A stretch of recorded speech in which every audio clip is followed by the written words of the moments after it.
Justice Ruma पाल आरंभ कर justice SP Bharucha समस्त विचारपति भूमिका निभाई आसते न्यायपालिका उपरे अंगुली निर्देश कर ठीक सेमिति दिने मद्रास हाइकोर्ट कथा उठाई जस्टिस मार्कंडेय काटजू राजनेता और विचारपति भितर थिबा संपर्क को पदाकु आनी पूर्व नजर को आसीथिबा एमिति किछि विचारपति रिएक्शन उपरे आसंतु टिके नजर पकाइबा।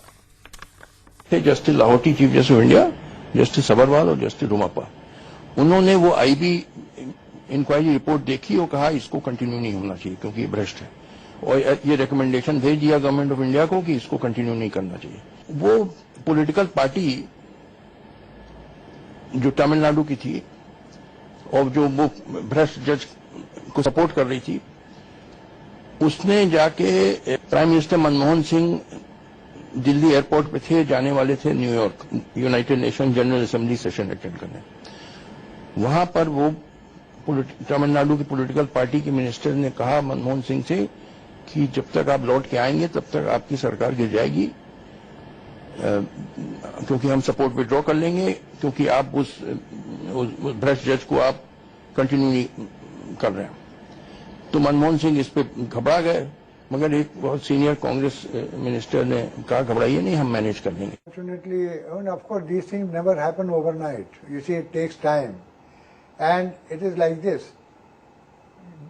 People in the judiciary also come from the same stock. Just as our moral values have been getting eroded in all spheres, so also here. Here the conventions were there for a long time.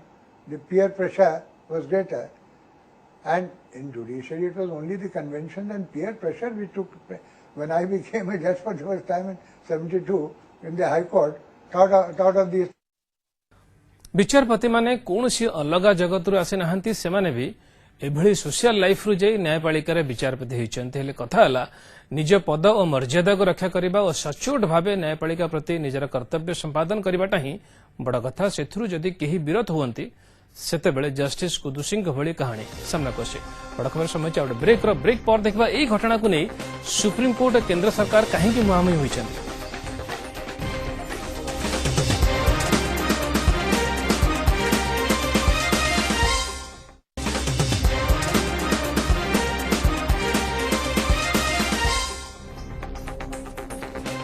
देशर न्यायपालिका उपरे एबे भी देशवासी 16 अणा विश्वास रही। न्याय व्यवस्थार पवित्रता नहीं भरोसा रही, किंतु गला किछि वर्षर केतेक घटना देखिले मनरे प्रश्न आसे जे सतरे आमे जहा भाबुचु ताहा ठीक तो आ सेथिपई विचारपति नियुक्ति प्रक्रिया रे कलेजियम रो भूमिका को बाद दे एक नुआ संस्था एनजेएसी माने नेशनल जुडिशियरी अपॉइंटमेंट कमिशन गढ़िबाकू सरकार उद्यम करथिले, किंतु सुप्रीम कोर्ट सरकारक एभली प्रस्ताव को नाकच कर दैथिले। कॉलेजियम आउ एनजेएसी माने नेशनल जुडिशियरी अपॉइंटमेंट कमिशन 2 वर्ष तले एहाकु नै ढेर चर्चा होइतला। एमिति भी कहा जाई पारे कि सरकार आउ मान्यवर सुप्रीम कोर्ट को भितरे गोटे अघोषित शीतल युद्ध चलीथला। आउ एही युद्ध विचारपतिंकर नियुक्ति प्रक्रिया को नै। विचारपति नियुक्ति कथा जदि कहिबा 1993 मसिया आगरु एहा केंद्र सरकार को नियंत्रण रे थिला। 93 केंद्र versus advocates on record association मामला रे मान्यवर सुप्रीम कोर्ट को राय आसिला। राय परे उच्च न्यायपालिकार नियुक्ति अधिकार सरकार को पाखरु चली जाइतला एवं मुख्य विचारपति अध्यक्षतार गठित कलेजियम हाथ में ही रहिला। एही व्यवस्था नियुक्ति नहीं राजनैतिक नियंत्रण मुक्त हैला सत, किंतु काहाकू केउ आधार रे कलेजियम बाछुचंती ताहा गोपनीय रहिला। परे 2014 डिसेंबर 31 रे सरकार पक्षरु कलेजियम व्यवस्था उच्छेद करी एनजेएसी रो प्रस्ताव दियागला, किंतु एहा द्वारा न्यायपालिकार गोपनीयता नष्ट हेब दर्शाई एभली दलील को नाकच कर दैथिले मान्यवर सुप्रीम कोर्ट। सरकार जो ये कानून लाई थी नेशनल जुडिशियल अपॉइंटमेंट्स कमीशन का कानून, जिसमें कि अपॉइंटमेंट्स कमीशन में 3 सीनियर सुप्रीम कोर्ट जज और 1 कानून मंत्री और 2 एमिनेंट पर्सन जिनका चयन सरकार और लीडर ऑफ ऑपोजिशन मिलकर करते थे, सरकार, लीडर ऑफ ऑपोजिशन और चीफ जस्टिस मिलकर करते थे।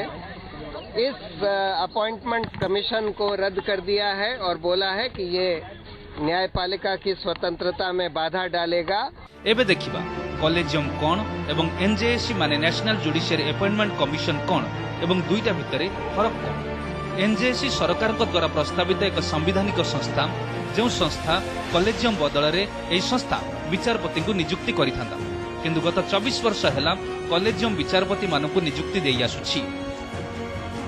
कलेजियम सिस्टम रे चीफ जस्टिस एवं 4 जन सीनियर जज मानकर फोरम नियुक्ति पई सुपारिश करुछि किंतु एनजेएसी सिस्टम रे चीफ जस्टिस को सह बाकी 2 जन विचारपति रहिथांते एमानक सह 2 जन विशिष्ट व्यक्ति सहित निजे आईन मंत्री मध्ये यार सभ्य रहिथांते।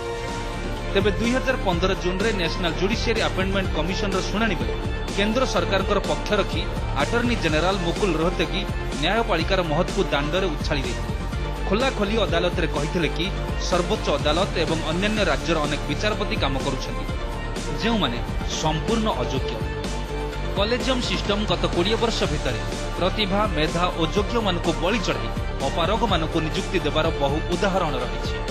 तेबे कलेजियम सिस्टम हेउ कि एनजेएसी कहा क्षेत्र में निरपेक्षता रहिबो आमे तो कहि परिबा नाही। न्याय व्यवस्था पाई जहा भल ताहा हेबा दरकार कारण न्यायमूर्ति आ न्यायर पाठ केवल पोथीगत विद्या नुह एहा सह जड़ित होई रहिछि स्वच्छता पवित्रता मानविकता आ निरपेक्षता आ देशवासी भी से यही आशा करिवे।